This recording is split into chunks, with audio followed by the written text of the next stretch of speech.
I want to begin by thanking my colleagues on the NSBA Board of Directors. We have shared an amazing journey over the past year, and I'll be forever grateful for the honor of serving with you. My life has been enriched with the friendships that we've established that I know will endure forever. I also want to thank our amazing and incredible NSBA staff. You've been tireless advocates for our shared mission, and I appreciate everything that you have done to support my presidency and also our board's work. I also want to take an opportunity to thank my wonderful family, especially my wife Beth and Katie, who are here with us today, both of whom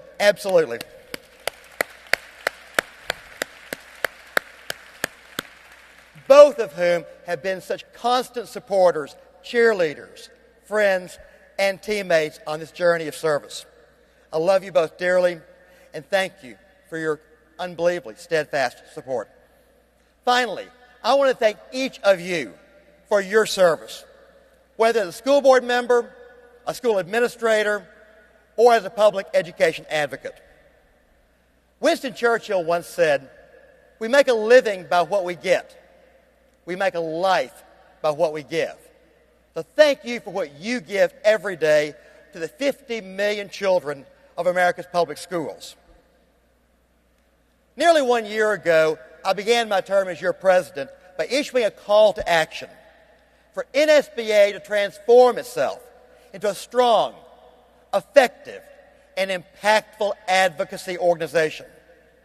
I spoke about the fact that far too often, NSBA was excluded from the most significant conversations and public policy debates about education in America.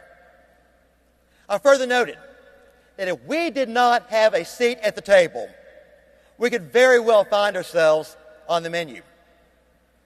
Over the past year, we have started to realize the potential power of harnessing our 90,000 school board members and countless public education allies and stakeholders into a collective voice to stand up for public education and proclaim the real truth about America's public schools and the essential role of school board leadership.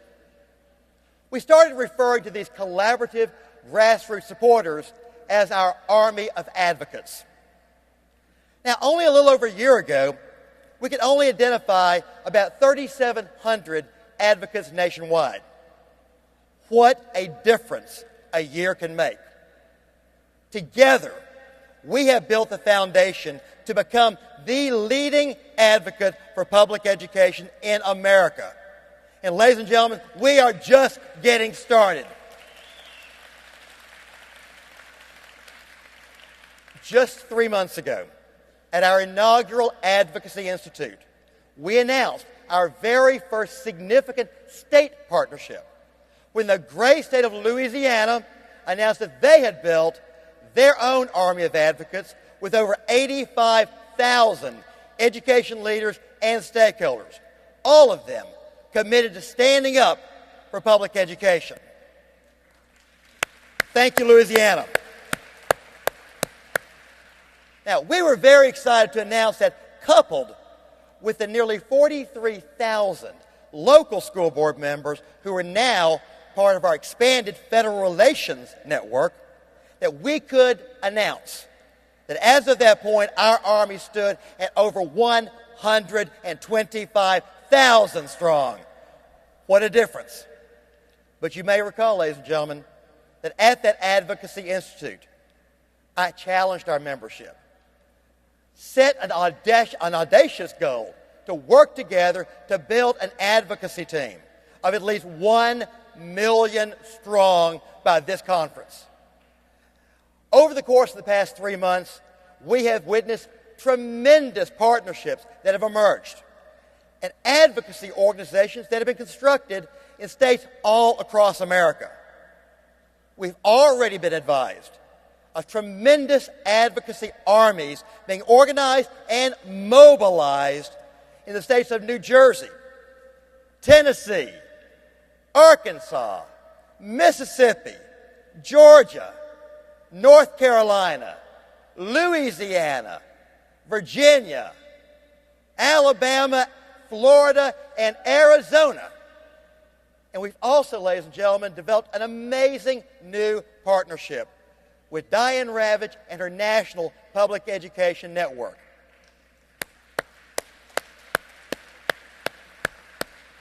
Ladies and gentlemen, I am very proud to tell you that today, your army of advocates is well over 1 million strong. It's growing every day.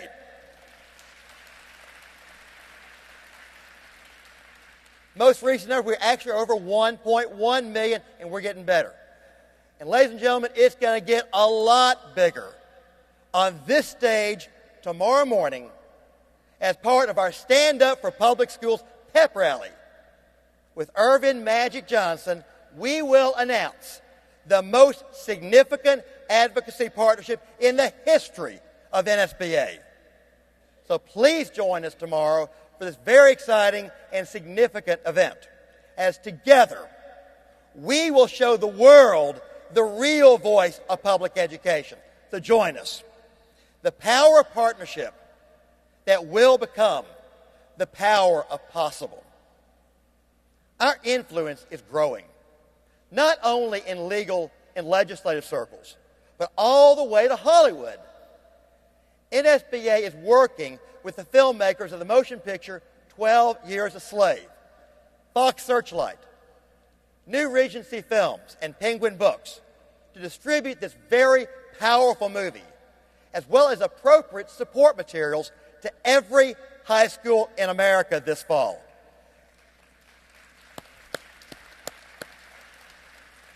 That is potentially 30,000 high schools nationally, all at no cost to local districts.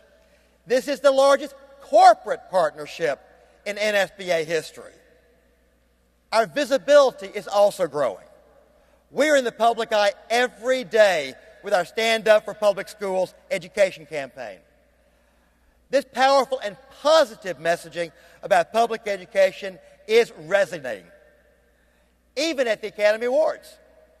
You may have seen the picture of Steve McQueen, the director of 12 Years a Slave, who was wearing our signature red wristband as he accepted the Oscar for Best Picture. Pretty cool stuff.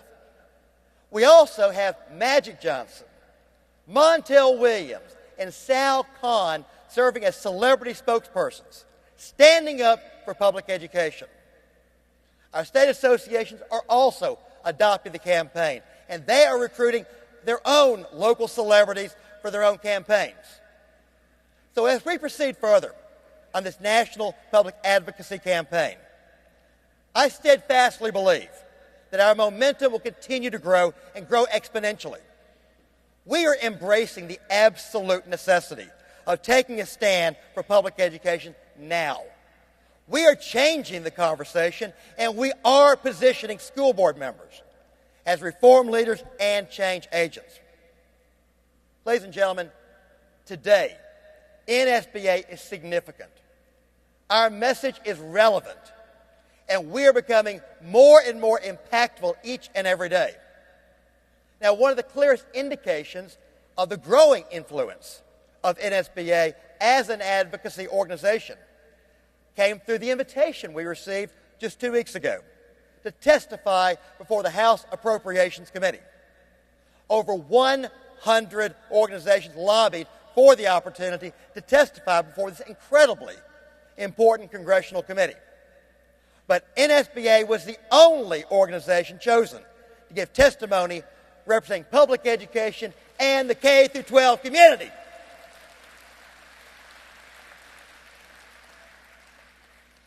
This was the first time ever that NSBA had ever been given the opportunity to testify before the Appropriations Committee.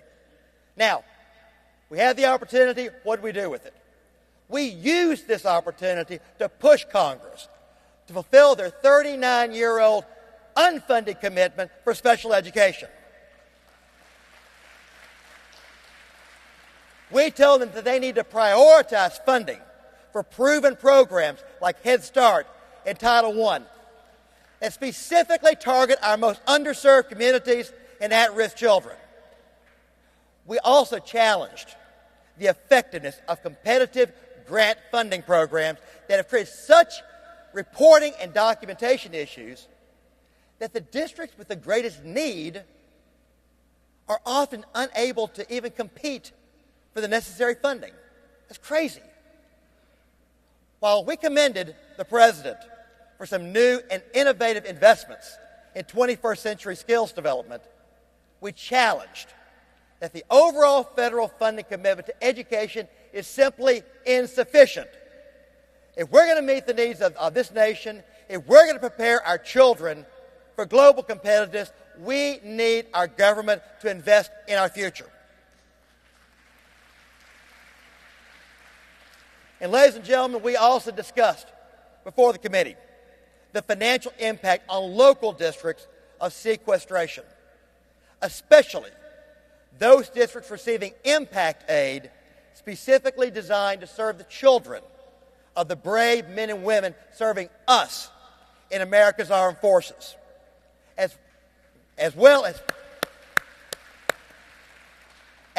as those districts that have large amounts of Native American trust land. They needed to be provided funding as well. Impact aid impacts those districts in a very significant manner. Ladies and gentlemen, we truly, and maybe for the first time, we were truly at the table, engaging in direct dialogue with the elected leaders who will determine the budget for this country. Our impact is growing. This invitation is a recognition of NSBA's growing influence, impact, and importance. And I believe it clearly establishes this federation as the leading advocate for public education in America. By the way, before we left the room, we made sure that every congressman and every congressional staffer received our Stand Up for Public Schools red wristband. We're never going to miss an opportunity to recruit more people to join our army of advocates. Because, see, ladies and gentlemen, we're building on a strong foundation. This year, NSBA also developed and adopted a vision for public education and school board governance, and developed and adopted guiding principles to support this vision. You see, our mission and vision are clear. We know what's at stake. We know that there are well-funded and well-organized adversaries of public education and school board governance. We are up against those who want to privatize the system and end the promise of public education, to create a fend-for-yourself system under the guise of school choice. These forces are targeting state legislatures to weaken charter school accountability and allow for more for-profit providers who want to make money off the backs of our neediest and most disadvantaged students. Here in Louisiana and other states, they want to give vouchers to students who go to religious or for-profit private schools, effectively providing public school funding for private school education, but without public school accountability, transparency, or any significant evidence of academic quality. As I said, these efforts are being pursued under the guise of school choice, but I believe that to be a false choice. I believe that these efforts to privatize and profitize our public schools represent a thinly masked effort to resegregate America's schools. Ladies and gentlemen, we need to take a stand for public schools as the real choice for a great education for all children, regardless of their race, regardless of their religion, and regardless of their zip code. We must take a stand for kids. And we must clearly establish that public education is the choice for America's future.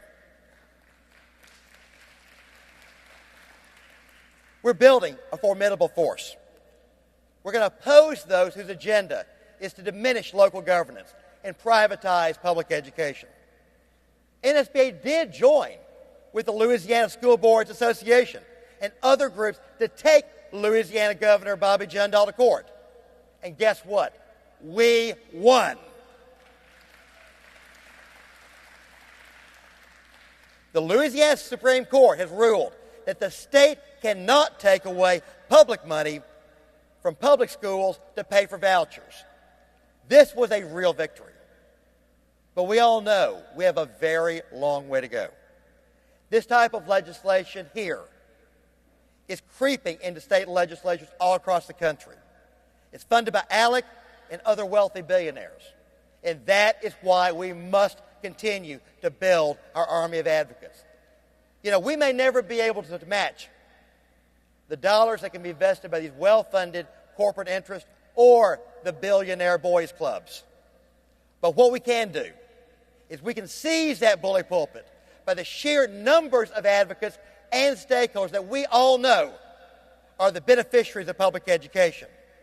We must lead the fight for great public schools for all students. See, I believe that public education is a civil right for our students and for the next generation. It is the great equalizer that will ensure our children can make a living, can make a life, and in many cases, rise out of the circumstances from which they were born into a life of limitless potential. This is what public education can and must do. There was a wonderful Supreme Court justice some years ago, Felix Frankfurter, that had, I thought, a profound comment about public education. He said, the public school is at once the symbol of our democracy and the most pervasive means of promoting our common destiny. But not only is public education a civil right, I believe also it is a vital national security interest. The future of our country will be largely dependent on our ability to prepare America's 50 million school children for engaged citizenship, college and career readiness, and the ability to compete effectively against global competition. 50 years ago, President John Fitzgerald Kennedy issued this call to action. He said the following: America faces challenges greater than any which is faced before. This is no time for complacency. This is no time to abandon the drive and the optimism and the imaginative creativity which has characterized this country since its birth. This is no time for timidity or doubt. This is a time for boldness and energy. 50 years later, those words still ring true. For the great institution of public education in America to long endure, now is the time for boldness and energy. Now is the time to change the conversation. Now is the time to take a stand for the 50 million public education school children in America, to take a stand for our public schools. The future of America depends on our ability to fight for local governance of public education. You are our army of advocates. And my fellow advocates, together we can, and together we must. God bless each of you, and God bless the promise that is America's public schools. Thank you very much.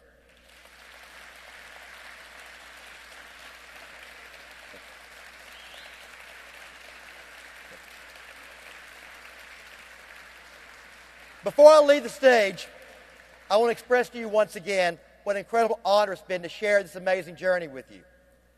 Ladies and gentlemen, we have a vision for NSBA, for public education and school board governance. This vision is coming to life. And I know that each of you also have a vision for your schools and the children you serve. So, to celebrate our shared mission, our vision, our dreams for the future of NSBA and public education, before you leave, folks, you may want to stick around. I've invited a very special guest from my hometown of Memphis, Tennessee, to join us. Ladies and gentlemen, to share the power, the vision, and to celebrate our great country, I give you the King of Rock and Roll.